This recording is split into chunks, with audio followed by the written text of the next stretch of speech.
we're working our way down from the third floor. This finally went down.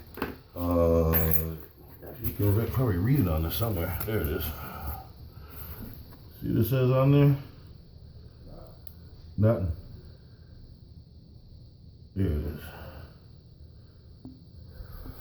They're stainless, which means they don't rust. The mistake most guys make is they put the regular ones down. About 2-3 years, the whole ring rusts out. These don't rust, they're stainless steel. Got our valves on and working our way upstairs. Well, working down, we were upstairs already. Okay, we're up here, this is the third floor.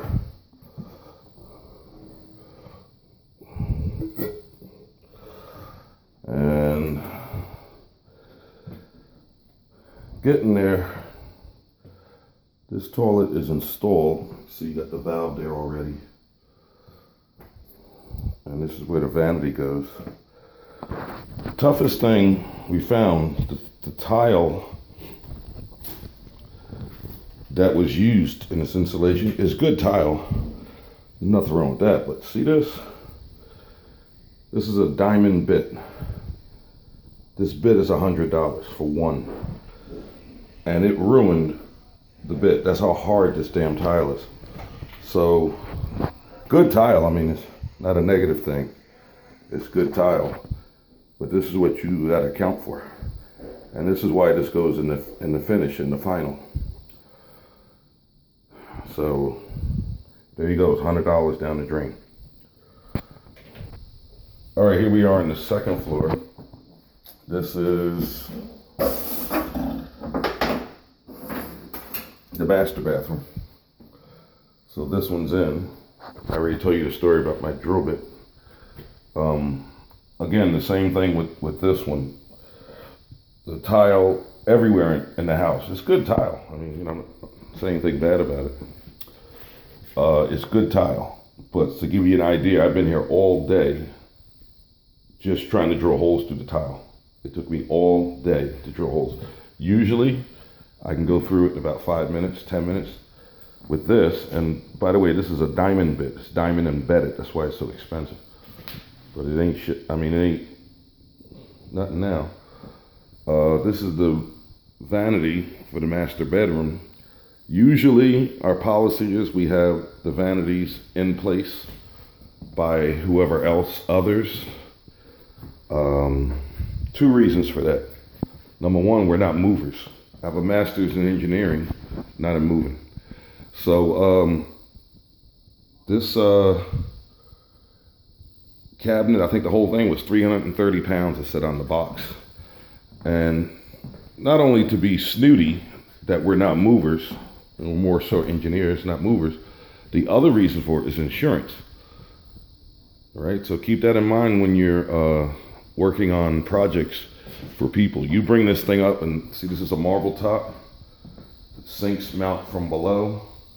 And let's say you're carrying it and you slip and you drop it and you break it. Guess what?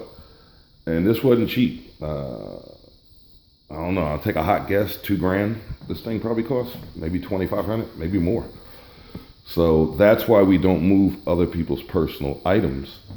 3 reasons actually. Insurance, because if I have one of our guys and he hurts his back or something, now you got workers' comp problem. And we have not had that problem in 100 something years we've been going. And we've never had someone hurt on the job. And that includes underground backhoes, bulldozers, dump trucks, stuff we've had. Pretty good, just very fortunate, blessed. So that's the first reason we don't move stuff that's heavy, because someone could get hurt, because you could damage someone's property, and there you're starting to buy it. You'd have to buy it. You'd have to replace it. This job here, like I said, the clients have been through so much that we opted to go ahead and move this one. And you know, I picked 2 of my best workers. We're running a full crew today. Oh, today is Sunday, by the way, the 4th of February.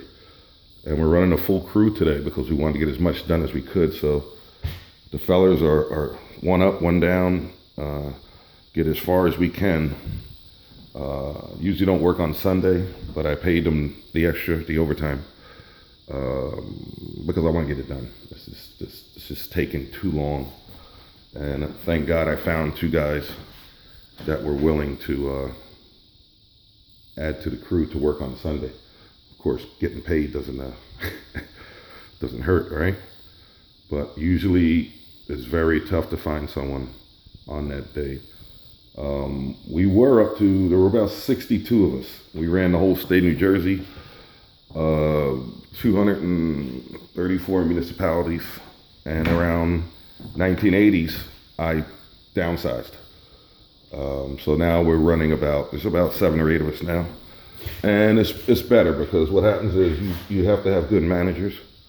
And when you expand too fast and you're too far, you're only as good as your worst mechanic, as the saying goes. So a little smaller now, less crazy, but the same number of clients. So it's still the fun part is juggling 100 years of clients or 3 generations of people who refuse to take no for an answer. I'm not available, I won't be available for 3 months. And okay, we'll wait.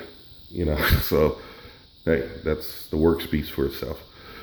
And good people, and we only work for good people. Anybody who's not good people, we drop them fast. Money or no money, money's not important. Not to that respect.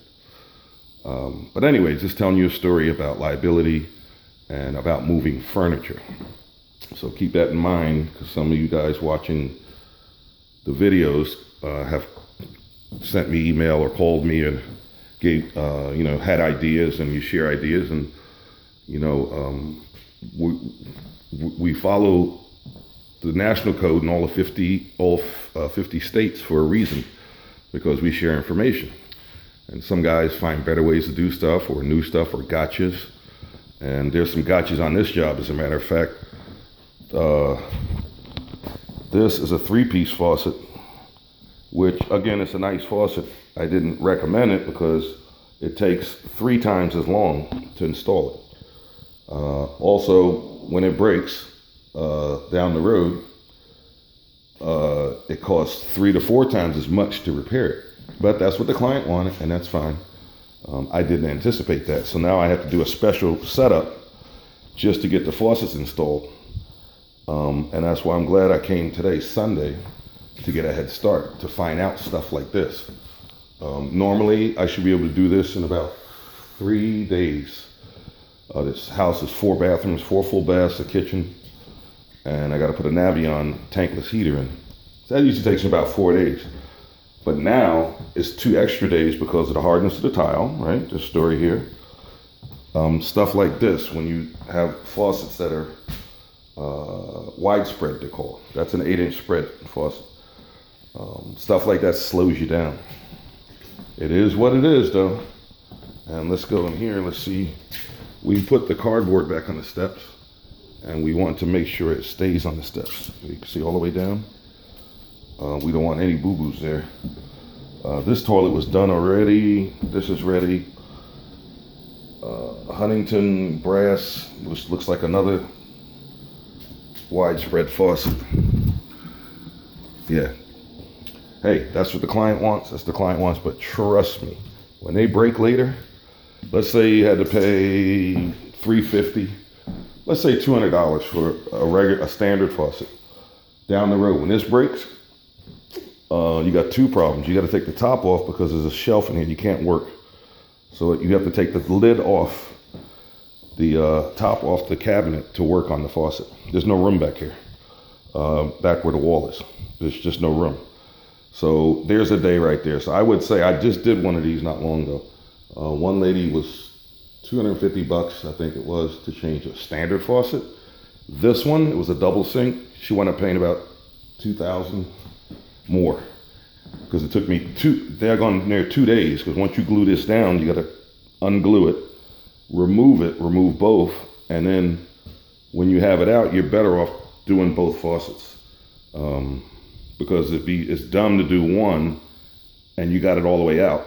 So by the time it was done, it cost her about $2,500 plus the cost of the faucet. So it's a lot of time when you have widespread faucets. So keep that up. I'm actually have a whole video on widespread faucets. And this isn't the widest. 4 is standard. This is an 8. I've seen them even wider. But all right, there you go. That's all the stories. Today again, Sunday, February 4th. We're doing a video every day to see how fast and far we can go. But we're only going far quality-wise. We're not rushing. We're trying to move brisk as we can, working towards the final inspection, which will be February 9th, 5 days from now.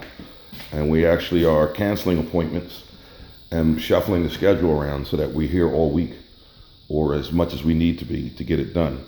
I was told the kitchen counter may not be here, but that's not going to slow Phil down, the inspector. You know, what I'll do, he'll inspect everything, make a note, and when the weather changes, and summertime comes, we do the outside shower, he'll be able to open the sink and look at the faucet, and he won't have a problem with that.